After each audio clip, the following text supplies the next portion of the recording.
Okay, we have that recording. I'm going to go ahead and share the presentation and we will get started. So welcome to the Marketing Your Study Abroad webinar, first and foremost. So just a quick introduction. My name is Jessica Borchi and I am the Study Abroad Advisor for the College of Agriculture and Life Sciences. I also deal a lot with programs that are going on, so any sort of recruitment I'm involved with. My email is listed there if you ever have questions. And Dory and Jack, who are student travel consultants, are also on the call with me today. Do you two want to go ahead and introduce yourselves? Yeah, so I can go first. My name is Dory Krall, and I am currently a senior majoring in animal science, as well as I'm currently getting my MBA. And I'm Jack Hubb. I'm a junior here, studying agricultural business. Awesome, that's great. And what programs did you two go on? So throughout my time at Iowa State, I have done two short study abroad trips to England and Scotland, as well as Japan and Thailand. And then, yes, I've been on two.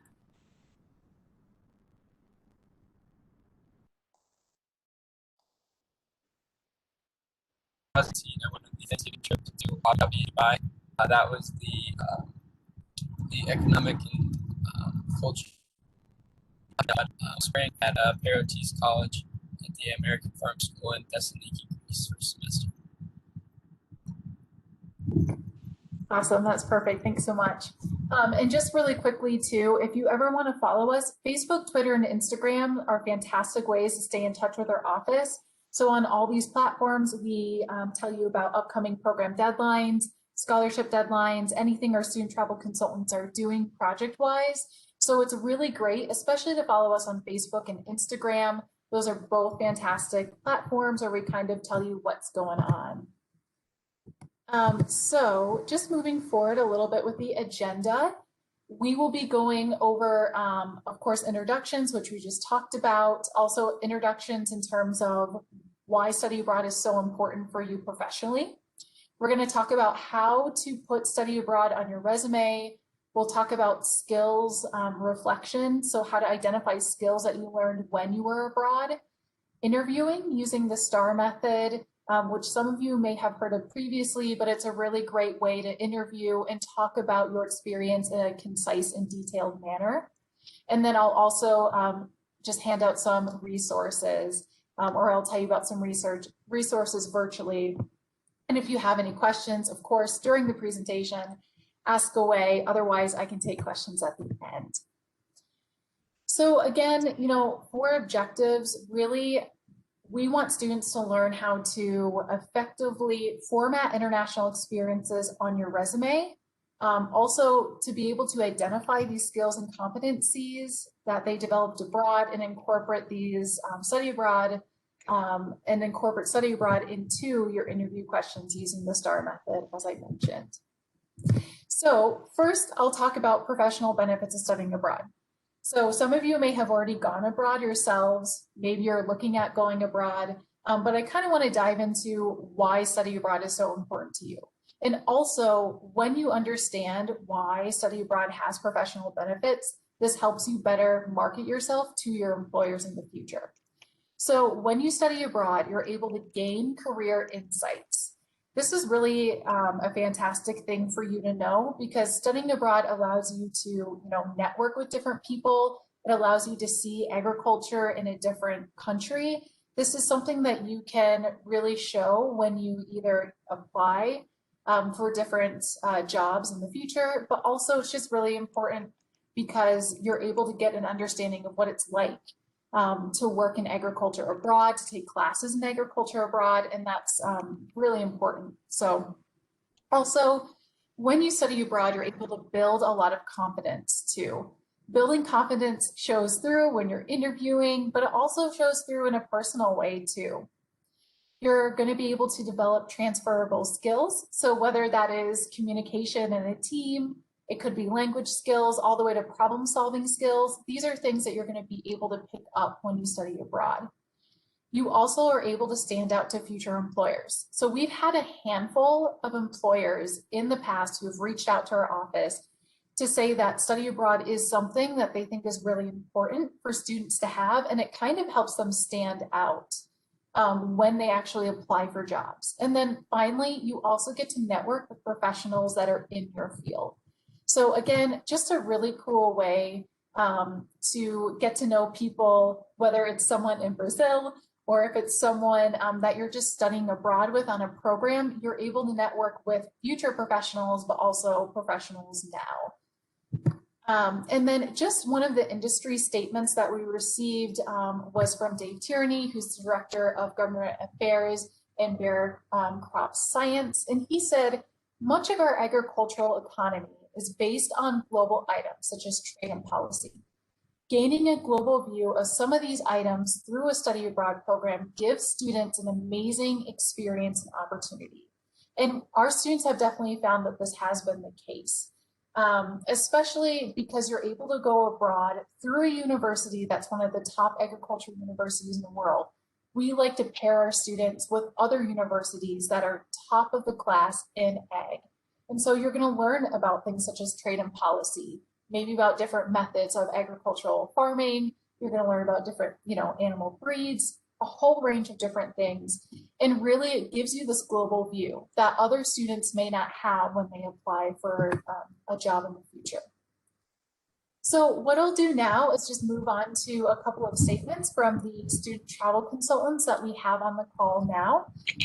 And so the first quote here, I believe, is from Jack. And Jack, do you want to talk about your experience a little bit? Yeah.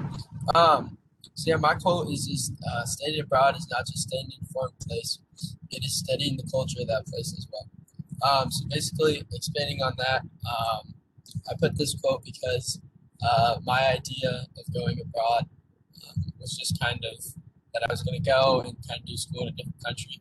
And then when I was there, I was really able to kind of experience just different cultures, people that were at the school, and just as well as like being in that environment too. So when I've talked to employers and other people about it, I've really stressed that one of the main aspects and also one of my favorite parts about the trip was just being able with the different people in that area and that I went to school with and whatnot, and really being able to experience their culture and live kind of like a day in the life pretty much every day while I was over there. It was definitely an eye-opening experience.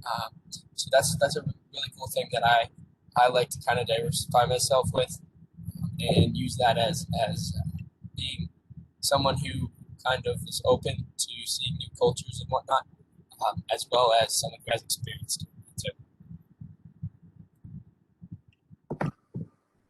Great. And then Dory, do you want to go ahead and talk about your experience too?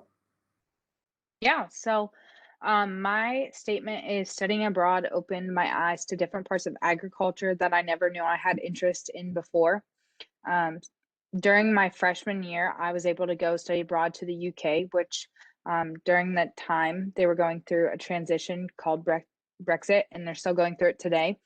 But if it weren't for that I had an interest in business, and which has led me to get my MBA. I didn't realize that the connections that I was making and the information that I was learning was something that I really enjoyed. And looking back, I probably should have switched my major as a freshman, but it's led me to the opportunities that I've had today, and I would never trade any of my international experiences for anything because I've been able to see some great places and learn from top tier industry professionals throughout the world. And I think that's a really good point that Dory made too, is when you do study abroad, you're able to really try out different things, maybe see what major or profession might fit you. And this is a great opportunity because it can save you time in the future when you apply for jobs. The more experiences you have, whether it's study abroad, if you do research or an internship, you're going to find out more about what you like and what works for you. And so this is another tool that you can use to help you figure out what you want to do with your career. So we'll go ahead and kind of move on to the more practical side of things, and we'll start talking about resumes and how to really show study abroad on your resume. So the first question that you may be asking yourself is, should I put my international experiences on my resume? And the answer is yes, of course you should. And why? The reason that we have is because it is the most direct way of capturing your study abroad experiences and showcasing them to future employers. So I think a lot of times students get stuck on how they should format international experiences on their resume, or they think that it can only be formatted one way. However, we're here to show you today that there's actually many ways that you can showcase study abroad or any international experience on your resume.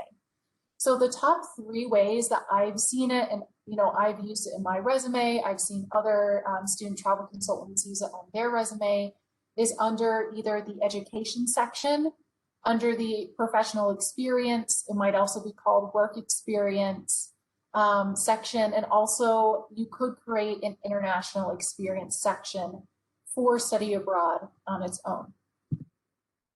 So first, looking at the education section, one of the first examples you can see here on the left is someone has their education listed, Iowa State University, with their bachelor's degree. So then they have their GPA, but then under that, they've decided to talk about study abroad. And I think one of the reasons that this particular study abroad experience is great underneath the education part of the resume is because it's actually a travel course. You can see under the name Animal and Dairy Science, it says it's a faculty-led travel course. So this actually directly correlates with an education experience because students, of course, are focusing a little bit more on the coursework for this specific study abroad. They're getting, a few credits through Iowa State. They're traveling with faculty. So again, it kind of makes sense to have it underneath the education section. Usually, I would recommend that students have between, I would say, 2 to 4 bullet points when they write about study abroad on their resume. And for this example, you can see the person said they compared and contrasted cattle operations between the Netherlands and the United States. And then they go on to say that they collaborated with Iowa State University and Wageningen University students on projects, cross-cultural conversations, and tours. This is really fantastic. They've kind of told the employer a lot of information within 2 bullet points. One of the main reasons that these 2 bullet points are really great is because they use active verbs. Active verbs are very important, I would say, to show to an employer what you did that kind of grabs an attention. So instead of saying, we did this, you are actively showing an employer that you compared and contrasted. What does that show an employer? That shows an employer that you took what you've learned in the US and then you've moved that to the Netherlands. So you were able to say, I have this knowledge from studying in the US in Ames, Iowa, and I went to the Netherlands and I was able to go and really share that knowledge with the people I collaborated with at Wageningen University. So this is one way to kind of show that to employers, and then also showing that you collaborated with students at Iowa State and Wageningen University. Again, something that employers are always looking for is collaboration, working on projects, having those cross-cultural conversations, all really great stuff. On the right-hand side here, you'll see that there's also another example with International Education Exchange in Bangkok, Thailand. So again, this is another way that you can kind of showcase education, this experience under education, especially because that first bullet point shows that the person had intensive study of Thailand's history, customs, tradition, politics, and religion. So again, this is directly correlated to their education. And I think that that's a really good way to kind of showcase that experience. I would say though, so you see at the very bottom here that this student has volunteer activities at local orphanages, homeless shelters, and elementary schools.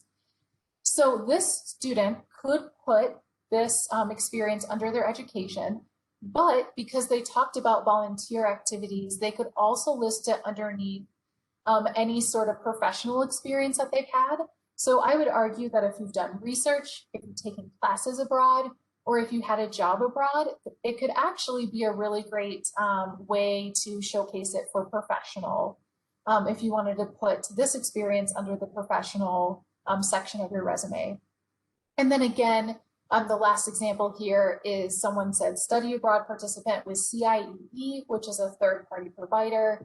And they talked about how they were able to, travel through Chile for 4 months and that they enhanced their Spanish language written and oral communication skills. So again, I think putting study abroad under an education section, especially if you only have one study abroad experience, isn't really a bad way to go about it. I think it's especially useful to if you've mostly focused on taking classes when you were abroad. You can also put study abroad underneath your international experience section. Again, I think this tends to be a really great option for students who have had multiple study abroad experiences. So if you've had a semester abroad and you did a travel course, it might not be a bad idea to list that out, and then employers say, oh, this person is really interested in having international experiences, having those cross-cultural communication. And so I think this could be another option as well.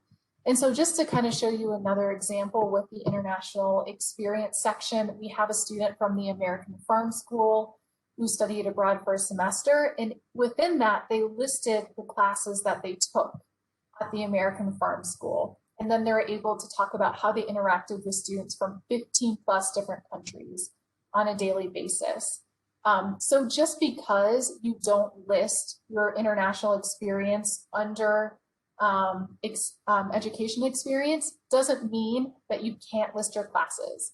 I think it's actually a great idea to list the classes that you took when you went abroad, because it shows how much you can actually learn, what you can bring to that company. So, just another thing to think about too when you're deciding where to put study abroad in your resume. And again, just a third example. So this person listed international experience, it looked like at the very bottom of their resume, but they just did one line. So they put international experience blog, then they wrote about a semester at the American Farm School, and then another line, tropical crops. So especially if you've done, especially like this person, 3 or 4 international experiences, it's okay not to put bullet points and specifically what you did when you were abroad under each of those experiences, because this could be a really good talking point for when you actually get to the interview stage. So once you get to that point where you actually talk to an employer, you can dive a little bit more into what you did when you were there. And then finally, as I've been talking about, you can also put your study abroad experience under professional experience. As this person did, they listed their work experience. So they are a student travel consultant. And then they decided to go ahead and list this in, it looks like, reverse chronological order. And they have their undergraduate research assistant in Uruguay position listed underneath that. So again, especially because this student was a research assistant, I think putting this experience under the professional experience section is a really good move on their part. It really kind of bulks up their professional experience section, and especially as students, that's a nice thing to do. So what we'll do now is we'll focus on some formatting tips. As I mentioned before, keep your verbs active. Any sort of action words that you can dive into, such as immersed, cooperated, translated, exchanged, recognized, these are going to be able to effectively communicate what you gained from your time overseas. And then always, when you are applying for a job and in your resume, so whether this is a resume or a cover letter, consider the position that you are applying for when you are formatting your study abroad experience on your resume.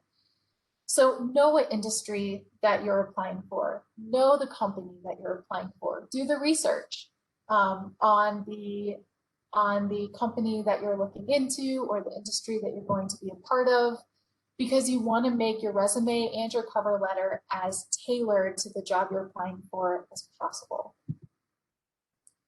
Keep your ideas concise. That's why I think bullet points are really important. Be aware of your phrasing too. You don't have to use complete sentences when you're writing a resume. In fact, I'd say it's better if you can do one line per bullet point or idea and not go on to a second line. It makes it a lot easier for recruiters to read your resume. And then talk about key points or highlights, but leave room to expand on in the interviews. This goes back to, you don't have to use full sentences. And in fact, it's encouraged just to make bullet points and highlight the key things of what you learned when you were abroad. Again, if you say just enough where you catch an employer's attention, they will ask you to expand on it in interviews. And then tailor your key ideas to the job that you're applying for. I'll move on next to identifying skills and competency. So in this slide and the next slide, you're going to see a whole list of different skills that you might have gained when you've gone abroad. I will actually have this available on Canvas that any student that wants access to it can have access to it. So you don't need to take a picture or try to write down all this information. But a few different groups of skills that students have really honed in on in the past are communication skills, organization skills, and interpersonal skills, to name just a few, and I'll show you more in the next slide. But I really want to point out, for example, for communication skills, you did not have to learn a language when you went abroad to put down communication skills. Communication skills can be anything like you led others in a group, or maybe you're able to identify and manage the different needs of people within those groups. So I think it's really key to look through this list and think about what you experienced when you went abroad, who you interacted with, maybe what trips you even went on. Not everything that you write about on your resume has to be directly from the classroom when you studied abroad. A lot of times the learning in study abroad comes from those outside experiences. When you meet new people, when you run into maybe some issues with trying to catch a flight. So again, study abroad has a whole host of really golden ticket experiences, but it's all about reflecting on what those experiences are. And just to give you a few more ideas, interpersonal skills, again, another thing to really look into. Functional skills, problem solving, I would say one of the most sought after skills by employers. If you can be a critical problem solver, critical thinker, that's super important. And then adaptive skills as well. So typically when we do this in person, it's actually in a workshop format, but we've turned this into a little bit more like a webinar. And then after the webinar, we're going to have a document that we can send on again to anyone who wants access to this information. But what we typically tell you in some sort of activity format, so you don't have to do this now, you can do this after the presentation. But typically what we have students do is think of a skill that they developed or strengthened when they studied abroad, or one that you hope to in the future. And then think of an example of where you specifically gained or strengthened that skill during your experience abroad. So I'm just going to give you an example. So think of a skill that you developed or strengthened abroad. So you can say communication, and how or where did you, specifically gain or strengthen that skill? And you could say, well, when I was staying with a host family, I realized I wasn't able to speak, Portuguese when I was in Brazil. So what I did is I ended up playing a game of charades with the family, and I spent, 5 hours a week learning Portuguese with them. In exchange, I worked on English with some of their children. And so these are ways that you can really think about what in my experience helped my communication. And I'll kind of talk about this in a couple slides, but I think one of the key things to marketing your study abroad experience is that in your mind, you are shifting your experience from study abroad was a really cool experience to study abroad has really helped me professionally, and here's why. And identifying those skills is going to be able to help you market that experience. And a lot of that has to do with reflecting on your study abroad experience and thinking through, what did I do that really changed me? Or how has this shaped me generally? So identifying skills and competencies, again, you ask yourself, what skills did I develop? And we'll go with language skills.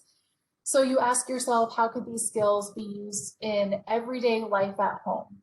Now, since I used language for an example, let's say that I, again, took Portuguese language, but I've arrived back in the US. You may say, in small town Iowa, no one speaks Portuguese. So why am I going to use this language skill? How am I going to use it? But when you learn a new language, you learn to be adaptable in a situation. You learn to be a problem solver. And so those skills are things that employers want to see when you get to a job interview. So although you may not be speaking Portuguese when you go to a job interview, although having a language skill is always really sought after by employers, you can say, I was really adaptable because I went to Brazil not knowing any Portuguese. And I was able to, by the end of it, read signs or, jump on a train and be able to ask people directions. And I had all these problem solving skills too, when I didn't know how I was going to be able to find the bakery that I really wanted to go to and get this really, great treat from. So again, these are all skills that you gain because you learned a language. You do not have to, use that language, for example, in the job interview or in the job, but it's what you gained from learning that skill is what really matters. So then, kind of, again, as I mentioned, transitioning to the interview part of study abroad, you're going to be saying, how can you communicate certain skills that you gained and strengthened through study abroad? And how can I use this in a specific job? I mean, that's really the key question here. And as I mentioned before, it's really about shifting your perspective from it was a cool trip to I gained valuable skills and experiences. And in this next section, I'm going to show you how to really communicate those valuable skills and experiences that you gained. And we're going to do that using the STAR method. And I'll go into the STAR method a little bit more, tell you what STAR stands for. But typically, STAR questions are competency-based questions, which means your employer will ask you questions such as, and you see I have examples here below, talk about a time when you had to work closely with someone whose personality was very different from you, or tell me about a time when you were under a lot of pressure. What was going on and how did you get through it? So these are not yes, no answers or anything like that. You do actually have to give them context and you have to show how you did something. And again, just, a few more possible questions. How do you handle a challenge? Tell me about a time you fostered a positive relationship. These are all questions that might get thrown at you in an interview setting. So just to, briefly tell you, the STAR approach or the STAR method is broken down into 4 different parts. So the S is situation, T, task, A, action, R, result. And I will talk to you a little bit more about this. So first, when you go into an interview setting and someone asks you a competency-based question, you need to frame your answer by giving them a situation. Tell them a little bit about the background because they're not, in your head. They need to know what the situation was. So describe a very specific situation that you were in and what you needed to achieve. Again, the whole idea behind situation is to provide context. Then you'll focus on the task and the goal. So what was your goal? What were you working towards, or what was it that had to be achieved in this situation? And then action. So sometimes task and goal and action can get confused, but the difference is action is describing what you did personally to reach your goal or solve the problem. Well, task is what needs to be done. Action is what you did in the end. And then R stands for result, which was what was the outcome of your actions, such as, what did you accomplish? And also, it's not a bad idea to focus on what you learned. through that situation. So some of the benefits of using the STAR approach is that, one, you can present competency in very specific areas. So typically competency-based questions need you to focus on a very, very specific trait that you picked up, or they need you to be able to communicate how you're able to get from the beginning of a problem to the end. So this really gives you an opportunity to show that you understand the situation, you're able to take control or be a part of the situation and have a positive result from that.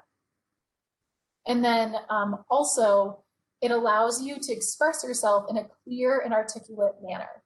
So typically with STAR method, if you know the interview questions you're going to be asked beforehand, or if you can practice with some example STAR competency questions using the STAR approach, it's really good to practice, because the STAR method is best if you can keep your answers clear, condensed, concise. And then finally, it helps you keep your response brief and concise, as I mentioned, within a structured flow. So STAR gives you a way to kind of think through in your head, okay, I need to talk about the situation, then about the task or the goal, so then you're not getting confused or lost in your own mind. And then, something I do want to briefly mention is that typically when you do the STAR approach, you often want to have a positive end result. Sometimes there are situations where the end result isn't as positive as you would have hoped it would have been. But what you can actually do in that circumstance is you can say, in the end, maybe this presentation didn't go as well, or maybe I didn't get as high of a grade. However, after the class ended, I decided to dedicate 5 hours a week to studying math. And throughout that time, throughout the semester, I actually raised my GPA.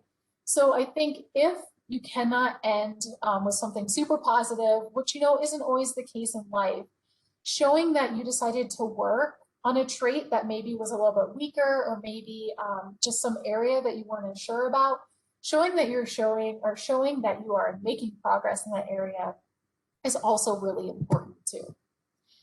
So what I'm going to do now is we're going to do a couple of interview examples with our student travel consultants that are here. And what I'm going to do is ask the question. So the first student up is Dory, and I will just exit out of the presentation, and we'll just kind of, watch Dory give her answer, sort of like she's in an interview situation.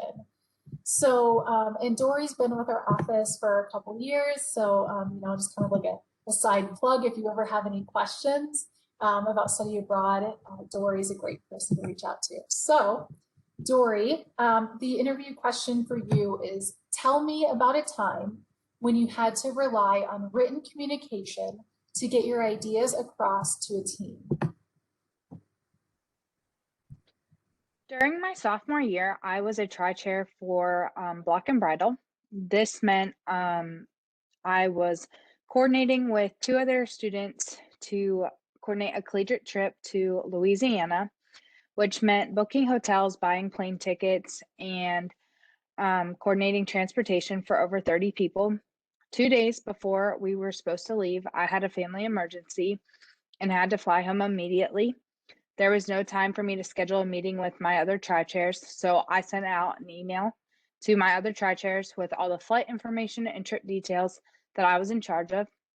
I also sent out information and the rest of the trip details to the party, make sure that they knew I was no longer going to be traveling with them. So if they needed to contact anybody, they needed to be contacting the other 2 tri-chairs instead of myself.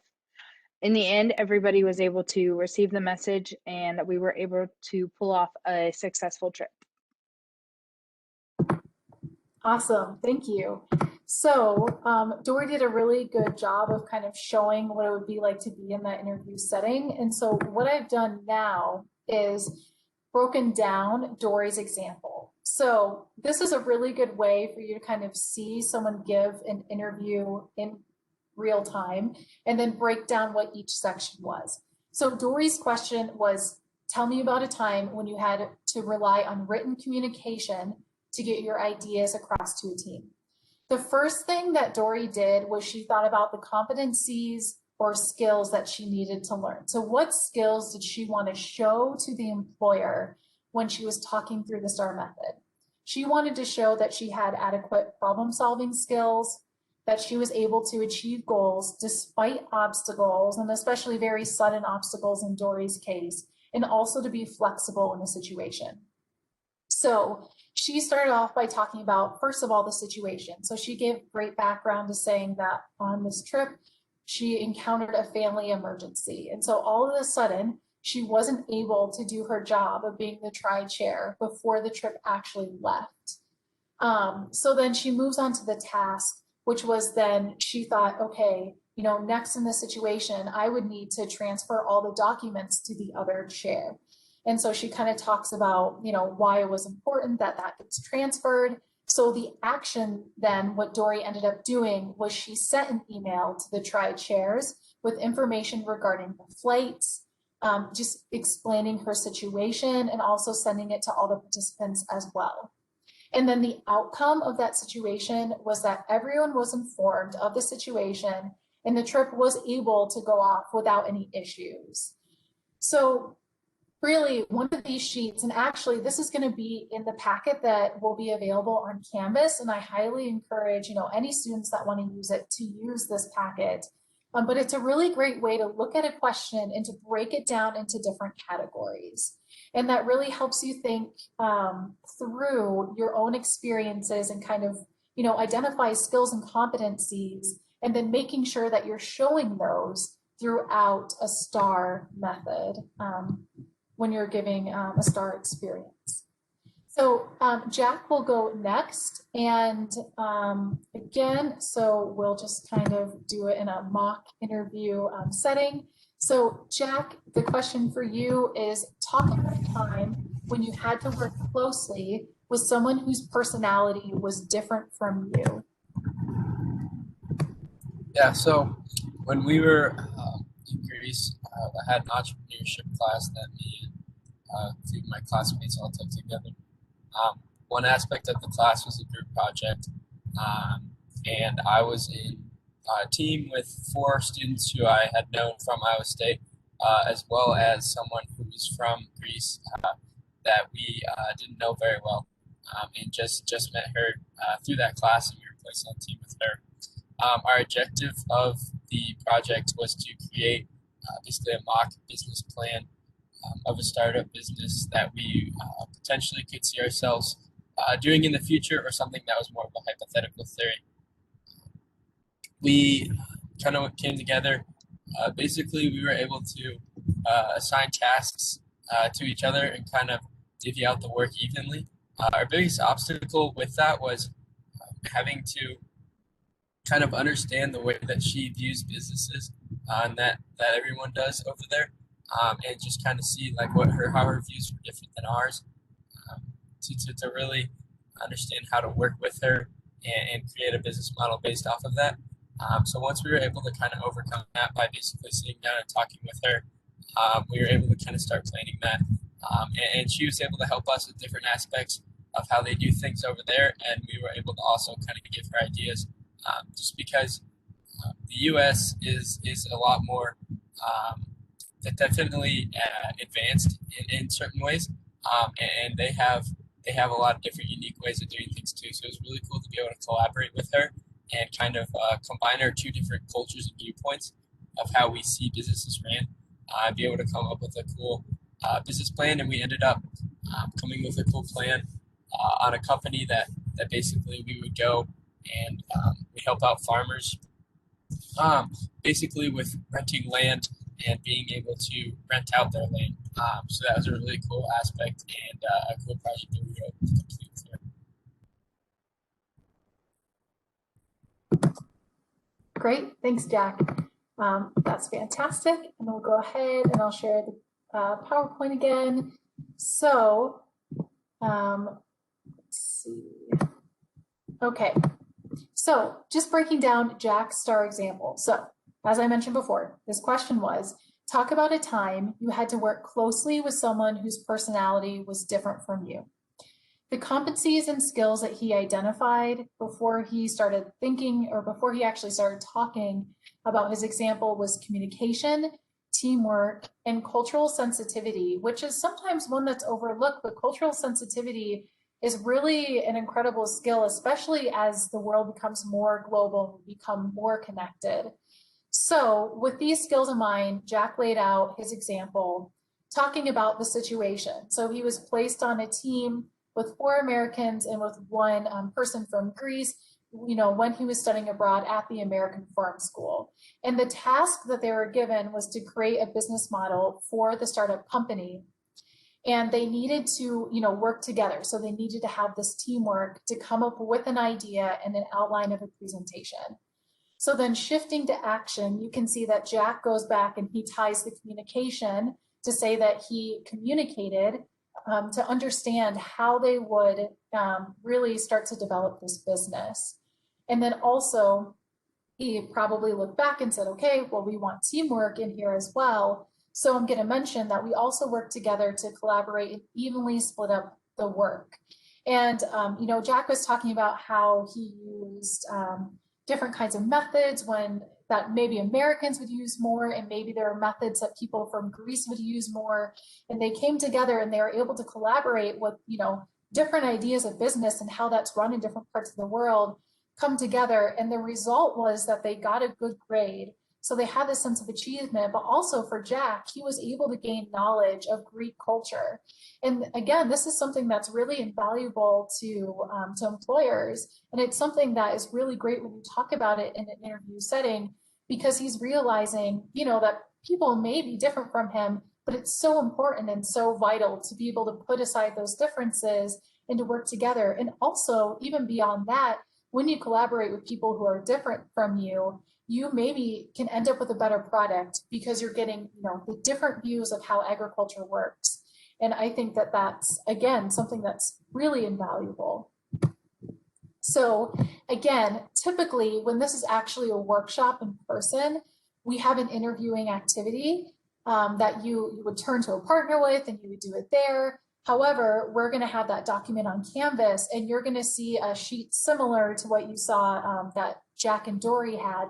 And you can actually practice the STAR method on your own. And I would encourage that you do that, because it's really good to go through the STAR method quite a few times before you go to an actual interview.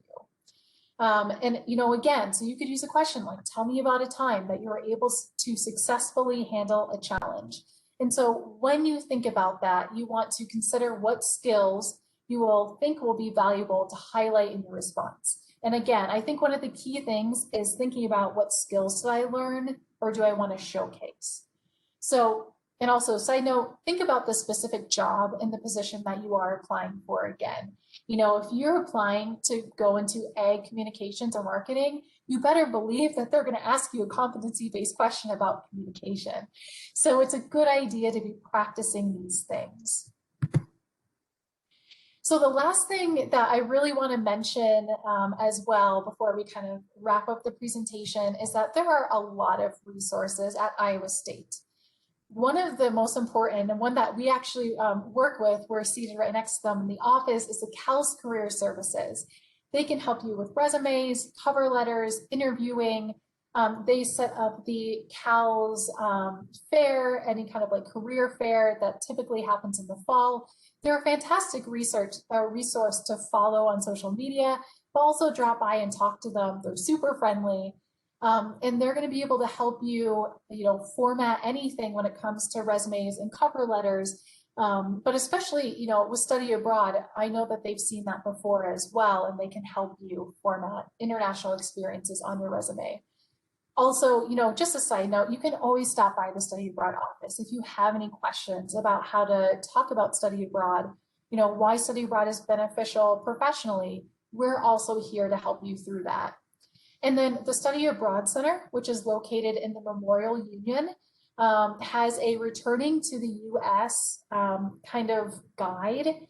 So it's also called Marketing Your Study Abroad Experiences, but it's really cool because they also have mock interviews of students giving a STAR example using the STAR method. And they also have elevator speech or elevator pitches, which are typically, like less than a minute or so.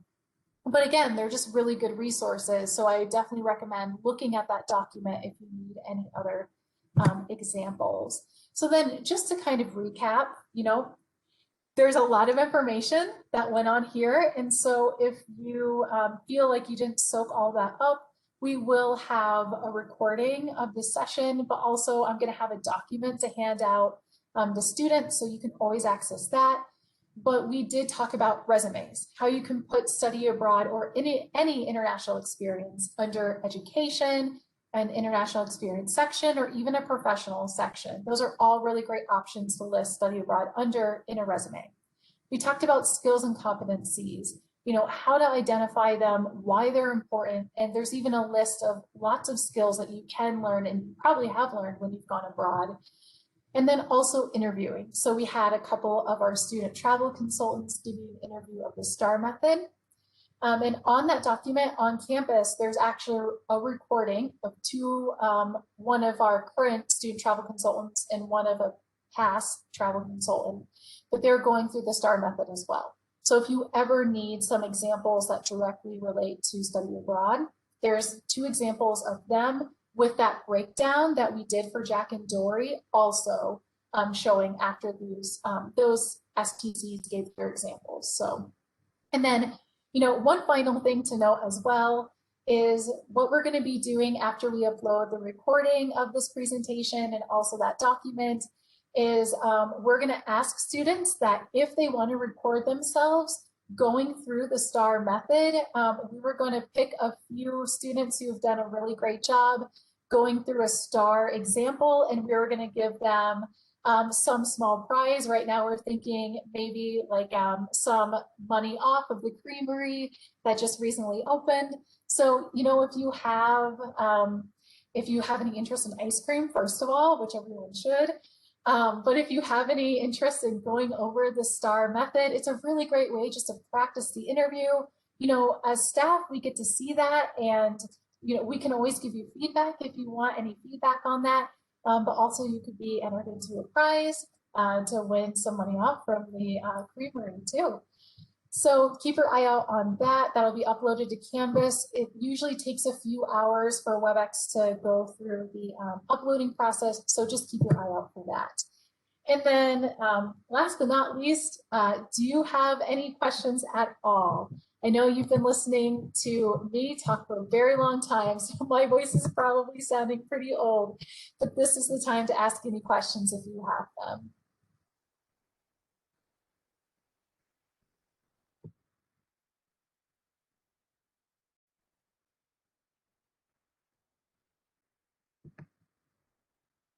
So this is going into the terms of where to potentially put this the experience under in the resume.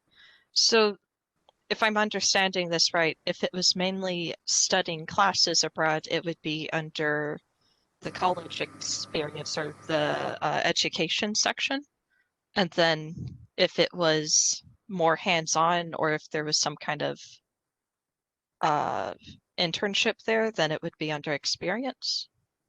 Yeah, so there is no rule that says you have to put it under this one or another one. I personally think that if you have something that's more hands-on, if you did something like research, volunteering, if you did an internship, I think that it's better put underneath a professional experience or like a work experience, just because I think it's a really good way of showing that you have international experience, but it is technically work experience. But if you want to list classes, so if the main thing you did when you were abroad was classes, and you really want to focus on, let's say, this really cool class that you took that was marine biology, and you're like, oh, I'm applying for this job, and it would be really, really helpful for my employers or whoever I'm interviewing with to see that I took this marine biology class. I don't think it's a bad thing to do to list it under education, because that's really the thing that you want to highlight, is that you took that one class. And of course, if you're listing classes, I think it fits very well underneath an education section. Okay, so it's mostly based off what particular thing you might want to focus or highlight with the study. Exactly.